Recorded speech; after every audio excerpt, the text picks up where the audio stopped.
국민의힘이 7월 23일 전당대회를 앞두고 갈수록 과열 양상을 보이고 있습니다. 원희룡, 나경원 등 세 후보가 하나같이 한동훈 후보를 비난한 가운데 김건희 여사가 보낸 사과 문자 메시지를 한 후보가 읽고 씹었다며 공격의 수위를 높이고 있습니다.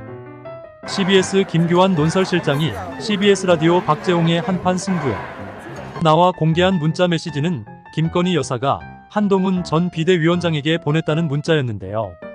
명품백 수수와 관련해 대국민 사과를 포함해서 어떤 처분도 받아들이겠다는 문자였다고 합니다. 지난 1월 19일 여론이 악화되면서 당정 관계가 순탄치 않았던 상황 아닙니까? 한동훈 전 위원장이 영입한 김경률 비대위원이 김 여사를 마리 앙투아네트에 비유한 시기와도 맞물려 있습니다. 당시 김건희 여사는 이와 관련 5차례 문자를 보낸 것으로 알려지고 있는데요.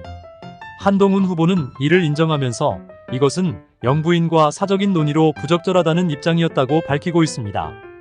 원희룡 후보는 이에 대해 한동훈 당시 비대위원장이 문자를 읽고 신속하게 방안을 마련했다면 선거 결과는 분명히 달라졌을 거라고 공격의 수위를 높이고 있습니다.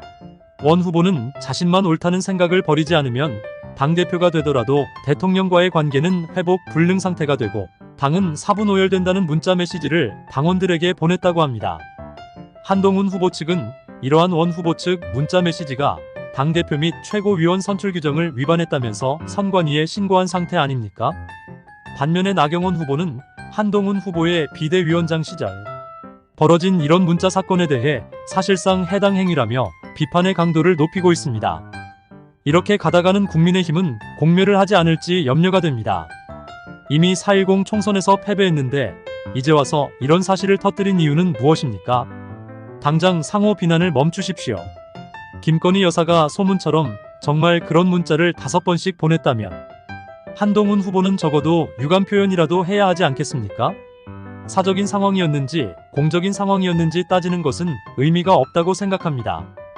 흠집난 상처를 아물게 하려면 속히 봉합하고 화해의 분위기로 변화해야 할 것입니다. 한동훈 후보는 SBS 뉴스에 출연해 김 여사가 사과를 하려고 했는데 본인이 답하지 않아서 사과를 못했다는 주장에 대해 실체적 진실과 다르다고 반박했습니다. 한 후보가 거짓말을 하고 있다고 생각하지 않습니다. 전당대회를 앞두고 김 여사의 문자를 터뜨린 것은 전당대회 개입 세력이 있다는 비판이 많습니다. 전당대회 개입이고 당무 개입이라는 것 아닙니까? 한동훈 후보가 허락하지 않아서 명품백 관련한 사과를 안 했다는 것은 상황을 매우 호도하고 있는 것입니다. 한 후보가 그때 만약 대답을 했는데 그게 지금 공개된다면 또 똑같이 이런 문제를 사적으로 해결했다고 공격을 퍼붓지 않겠습니까? 지나간 일에 대해서 왈가왈부하는 것은 현명하지 못한 처신입니다. 해결책은 딱 2가지라고 생각합니다. 첫째, 한동훈 후보는 지금이라도 당시 상황을 이해시키고 적어도 유감 표명을 하십시오. 둘째, 대통령실은 이번 전당대회에 관해서 완전히 중립을 지켜주십시오. 당원과 국민의 뜻에 따라 당대표가 선출될 수 있도록 일절 간섭하지 말아야 하지 않겠습니까?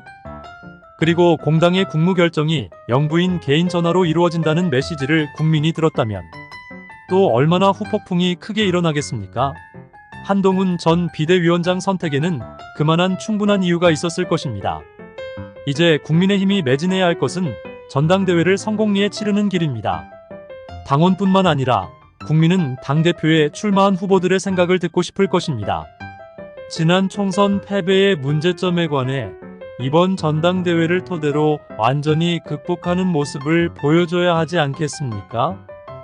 당대표 출마 후보들은 과거의 논쟁에 휘말리지 말고 본인이 대표가 되면 어떻게 당을 이끌어갈 것인지 철저히 준비하십시오. 또한 당원과 국민은 지나간 논쟁에 매몰되지 말고 장차 자유보수를 추진력으로 국민의힘이 나아가는데 어떻게 힘을 모아야 하는지 고민해 주시기를 당부드립니다.